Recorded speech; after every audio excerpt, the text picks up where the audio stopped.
Diet culture and financial scarcity create a toxic interaction that we need to address directly.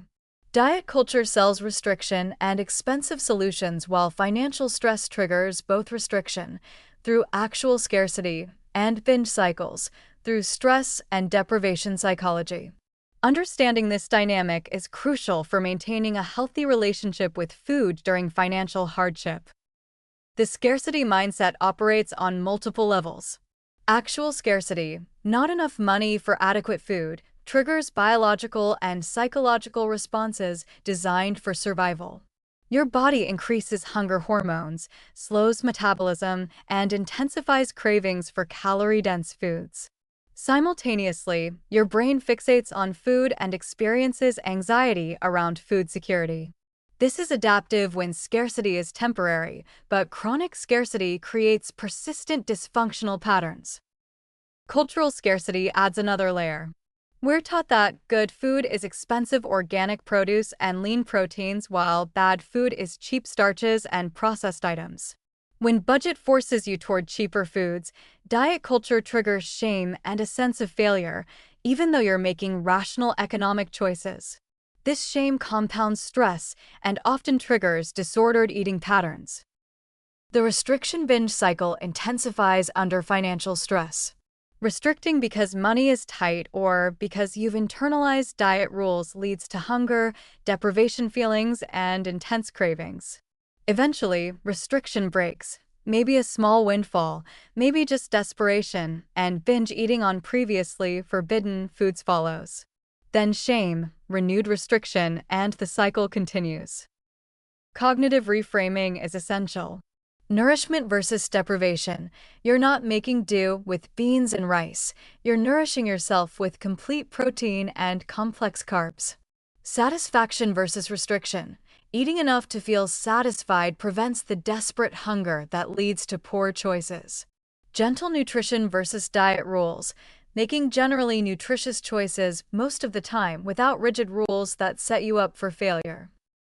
Research shows that adequate, regular eating reduces stress hormones more effectively than clean eating or restriction. When you eat enough food at regular intervals, cortisol decreases, anxiety reduces, and decision-making improves. Undereating, even unintentionally due to budget, elevates stress hormones and impairs cognitive function, exactly what you don't need during financial crisis.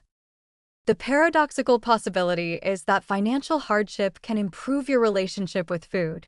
When you can't afford trendy diets or expensive superfoods, you're forced into intuitive, practical eating.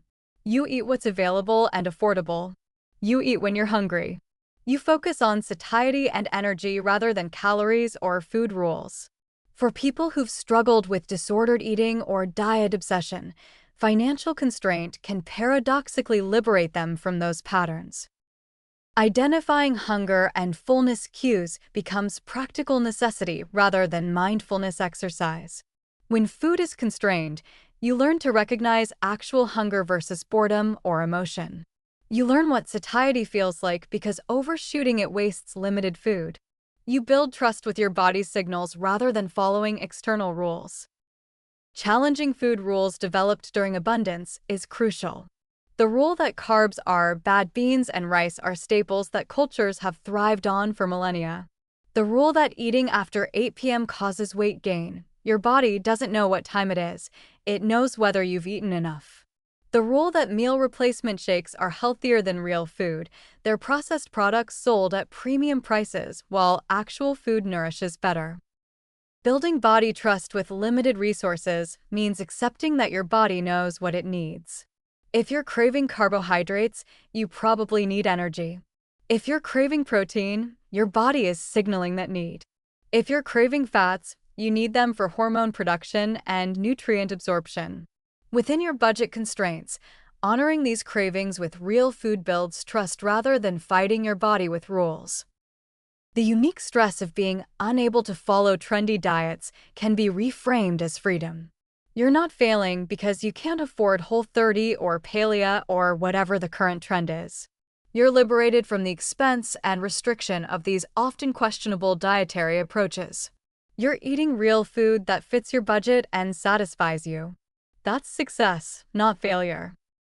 Exercises for implementation. Before eating, pause and identify your hunger level on a 1 to 10 scale.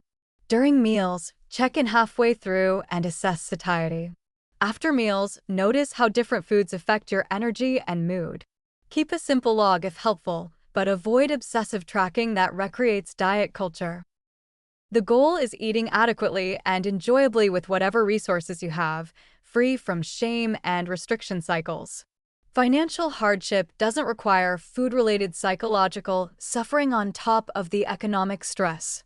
With reframing and intentional practice, you can maintain or even develop a healthy relationship with food regardless of budget constraints.